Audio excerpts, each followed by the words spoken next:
ताज्या बातम्यांसाठी महान करेला सबस्क्राइब करा आणि बेल आयकॉनला क्लिक करा।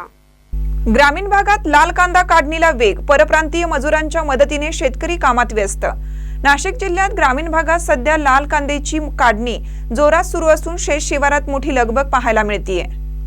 स्थानिक मजुरांची कमतरता भासू लागल्याने अनेक शेतकऱ्यांना परप्रांतीय मजुरांच्या सहाय्याने कांदा काढणी करावी लागत आहे।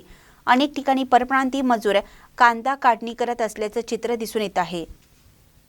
मी गणेश हरिभाऊ महाजन, राहणार शेवगे, तालुका येवला, जिल्हा नाशिक। सध्या आमच्या शेतामध्ये कांदा काढणीचं काम जोरात चालू आहे आणि इथं स्थानिक मजूर भेटत नसल्यामुळे आम्हाला मध्य प्रदेशातून दरवर्षी माणसं बोलावी लागतात आणि त्यांच्या भरोश्यावरच आमची सध्या शेती चाललेली आहे।